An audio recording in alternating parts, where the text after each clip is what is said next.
Welcome to the Toffee Blues, your source for all things Everton, and welcome to the match preview for Everton versus Leicester City, which is taking place on Saturday.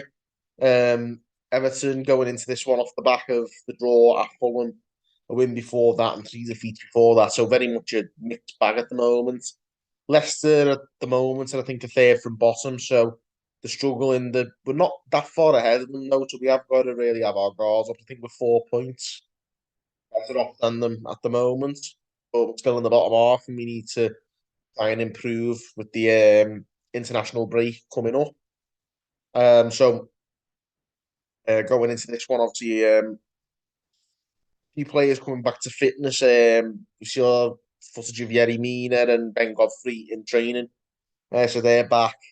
I think that might actually be the entire squad available to some extent. Um, But with that in mind, I can't see much change coming in the starting 11.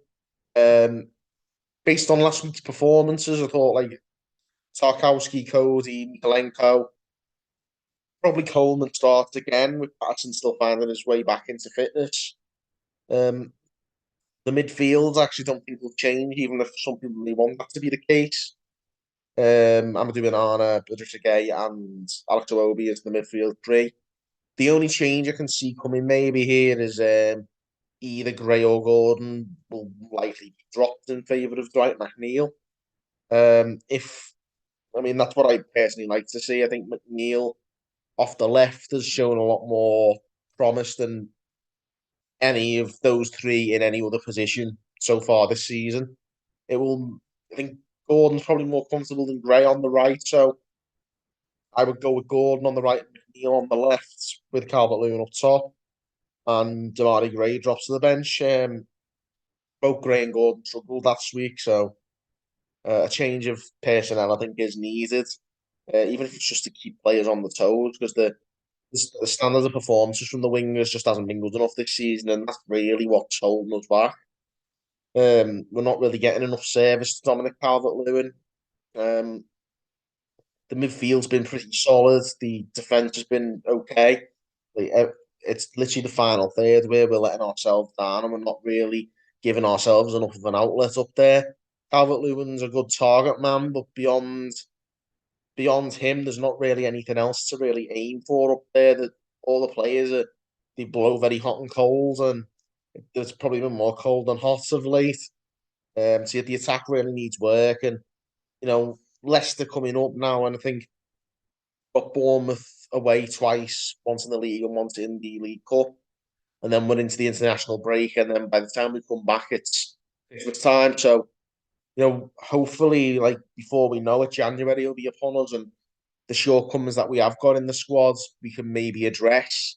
Um, and again, I think it could well be a case of the World Cup being a blessing in disguise, having that break where a lot of our players won't be going, and some players who need to work on the fitness will be able to sort of nurture themselves back to fitness in time for the return of the Premier League, and which is on Boxing Day. Actually, I think we've got Wolves at home, so between now and then, I think it's about getting those players back to fitness and hopefully just trying to grind out a few more results in the remaining games until the World Cup break. And that starts with Leicester at home. Definitely, we should be looking to win home games against other sides in the bottom half. We did that against Crystal Palace last time out at Goodison, but we need to follow it up with another win. The away draw from not the best result, not the worst result, but it's a much better result when you start winning your home games afterwards. And you can sort of tolerate those drop points away from home if we start delivering the goods at Goodison. And last time we did, so hopefully it's something along those lines again. But Everton are consistently inconsistent, as we know. Um, so who knows what's going to turn up? But like I say, I don't think there'll be too much dramatic, um, shift in personnel or anything like that. I think the team, bar maybe McNeil in for one of the wingers, will most likely stay the same from the start. And hopefully, like we say, more options on the bench.